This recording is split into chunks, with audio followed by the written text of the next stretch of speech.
Bismillahirrahmanirrahim. Faslun ari ieu teh hiji pasal sahiji.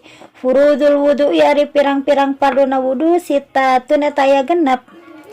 Al awalu ari anu kahijina an-niyatu eta niat.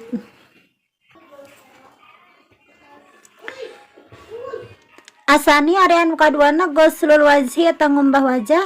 Asalisu ari anu katiluna ghuslul yadaini eta ngumbah leungeun dua. Ma'amir faqaini sarta ngumbah siku duanana. Arabi ari anu kaopatna maksud saya eta ngusap hiji perkara mina ro'si tina sirah. Al-khamisu ari anu kalimana ghuslul rizlaini eta ngumbah suku dua ma'al ka'baini sarta memuncangan duanana. Asadisu ari anu kagenepna atartibu eta tartib.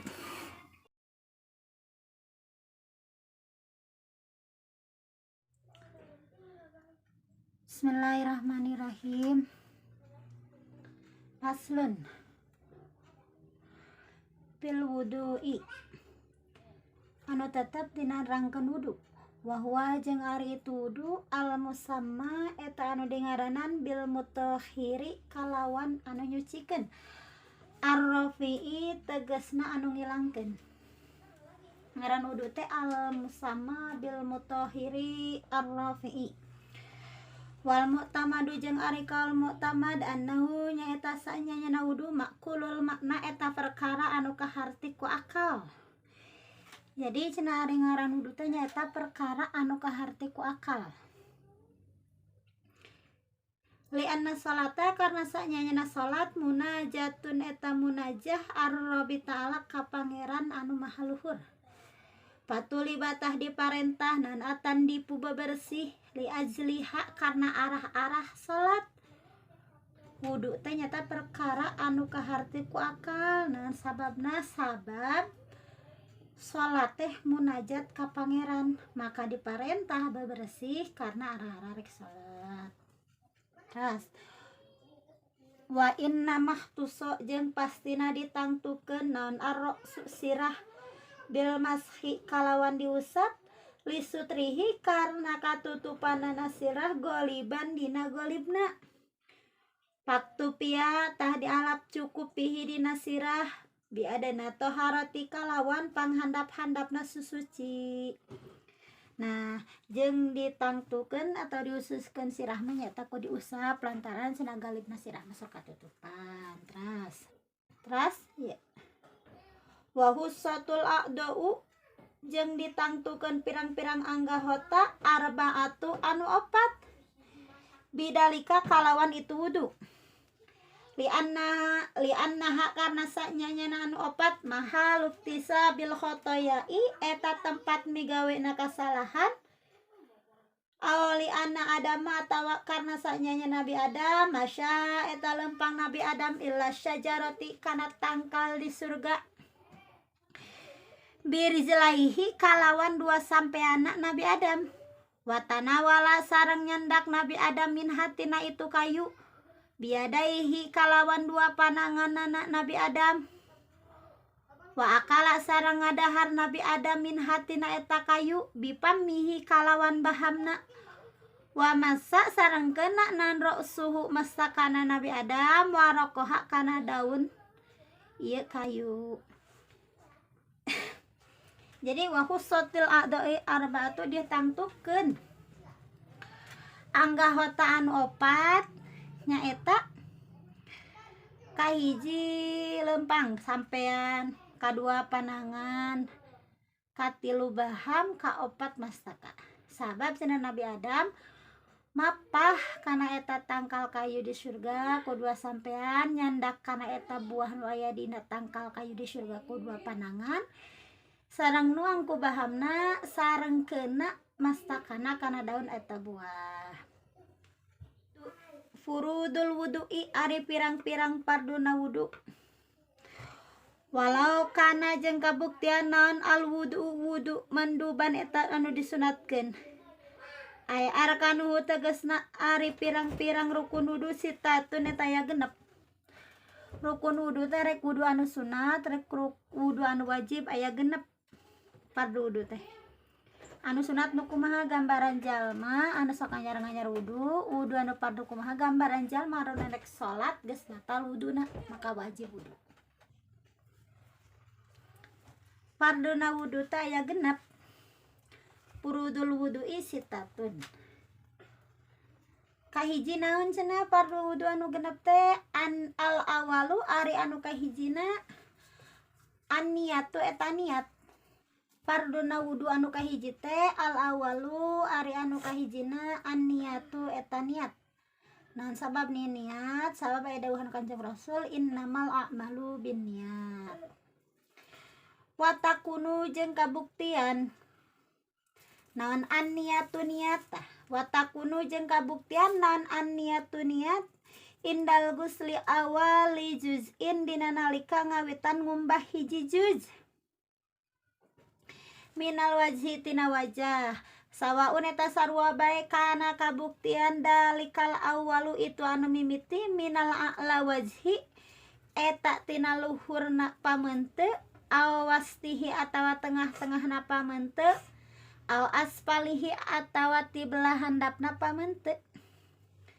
Jadi niatnya ngawitan ngumbah hiji juz tina wajah arek di luhur rek di tenggah rek di handap. Wa inna ma wajaba jeung pastina wajib. Naon kornu ngabarengkeun niat bidalika kalawan itu mimiti. Liu tada karena supaya dihitung-hitung bil magsuli. Naon bil magsuli anu dikumbah. La liu tada henteu dihitung-hitung naon biha ieu niat. Palago salak maka lamun ngumbah si jalma juz'an kana sajuz min hak tina pamenteuk qoblaha dina samemeh niat. Wajaba maka wajib i'adatuhu ngabalikan deui itu juz ba'daha dina sabada niat. Jadi lamun niatna di tengah berarti anu luhur can kaniatan maka kudu ngabalikan deui maka disunatkeun 3 kali. Wa kaifiyatuha jeung ari pertingkahan niat kama seperti perkara kola anu parantos ngadawuh saha al husni Imam Husni in kana lamun kabuktian saha al mutawaddi jalma anu wudu saliman eta salamat la ilatan anu henteu aya panyakitan bihi ka eta jalma ayan wiya nyaeta niat jalma anu wudu ahada salasin kana salah saiji tina anu 3 pirang-pirang perkara. Kumaha cenah cara niatna? Nyata niat pikeun jalma ayeuna anu kahiji. Niat pikeun jalma anu teu ngagaduhan elat atawa teu gaduhan panyakit seperti beser atawa nepi istihadah. Ayat 3 ahaduha ari salah saijina anu 3 ayan wiya eta nganiatan si jalma raf al hadasi kana ngilangkeun hadas kah. Awit toharati atawa niat susuci anil hadasi tina hadas. Awit toharati atawa niat susuci lis solati karena rek salat. Kahiji nyaeta jalma anu teu ngabogaan hadas mah niatna teh gae rek niat ngilangkeun hadas, niat susuci tina hadas atawa niat ngilangkeun salat kahiji. Kadua asani ari anu kaduana ayan wiya nyaeta yen kudu niat si jalma nudu istibahatis salat au ghairuha. Istibahatis salat karena ngamenangkeun migawe salat eta niatna eta kadua. Au ghairiha atawa lian salat. Mimma tina perkara layu bahu anu henteu dimeunangkeun illa bitoharati angin illa bitoharati angin kalawan susuci. Kadua teh nyaeta niat ngamenangkeun migawe salat.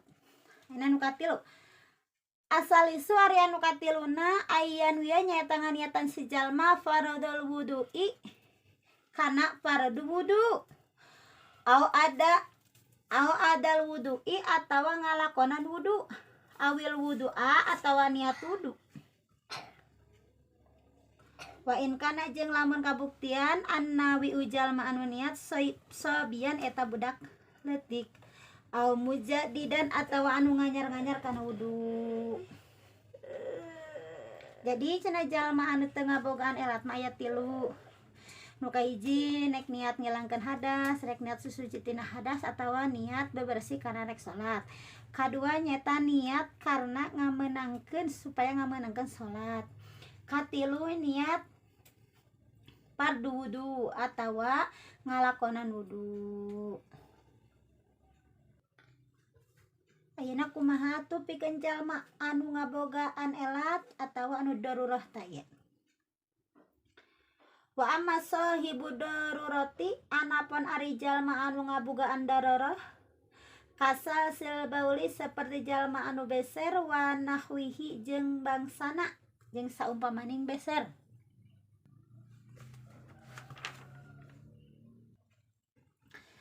Tah pikeun jalma anu ngabogaan darurah seperti jalma anu beser mah jeung saumpamaning beser di dieu tah.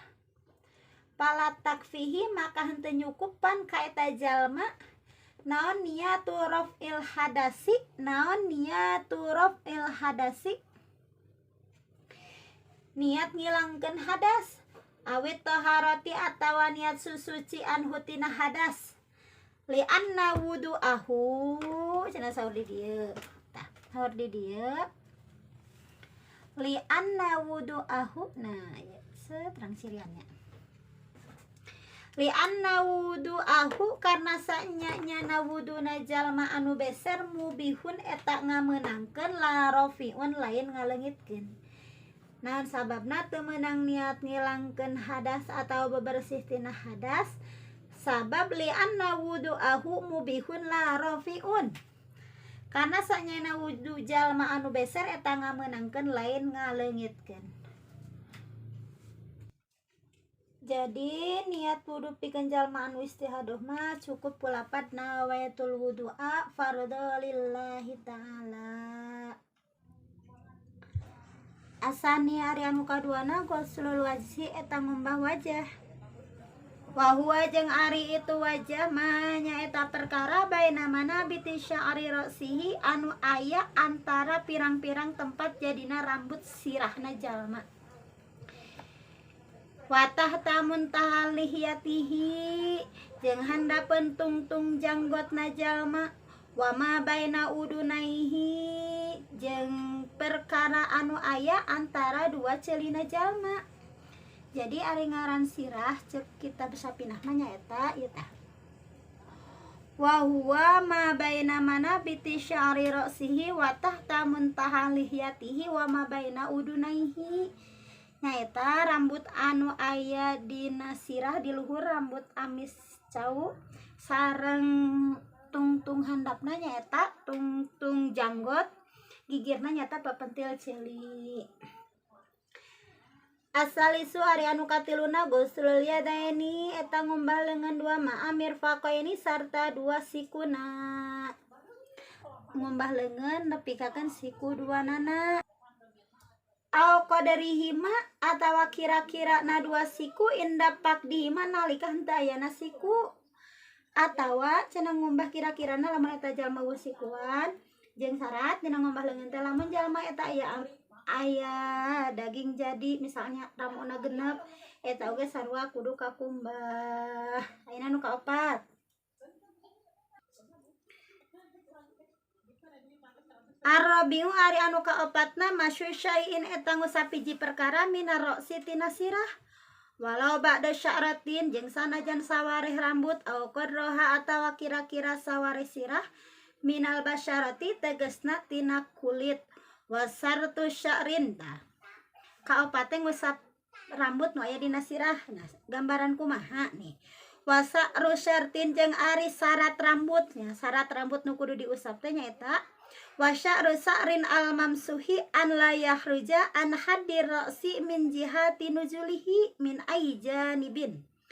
Wasya'ru sa'rin jeung ari syarat rambut al mamsuhi anu diusap an la yahruja kana yen ulah kaluar rambut an haddir ra'si tina batesan sirah min jihati nuzulihi tina jihat turuna rambut min ayjanibin tina belah gigir mana bae. Jadi cenah rambut anu diusap teh nyaeta rambut ulah anu an layah ruja nyata anu ulah kaluar tu rambut min hadirosi tina batasan sirah. Jadi rambutna anu ulah kaluar tina batasan sirah nu kudu ayeuna nu kalima. Alhomisu ari anu kalimana goslu rizlaini nyaeta ngumbah dua suku ma'al ka'baini sarta mumuncangan. Wa in lam yakun jeung sanajan teu kabuktian pi mahaliha dina tempatna itu mumuncangan al muqtadi anu biasa. Jadi sanajan dina tempat mumuncangan teh mumuncangan dikira-kirakeun we dugikakeun mumuncangan. Ayeuna nu kagenep. Asadisu ari anu kagenepna atartibu nyaeta tartib. Nu kagenepna tartib, ari ngaran tartib teh nyaeta wa tartibu alla yuqadima udwan ala udwin. Miheulakeun anu kudu ti heula, mandarikeun anu kudu panderi. Nah, jadi rukun nu aya genep tos ditutur sadena wallahu alam bisawab.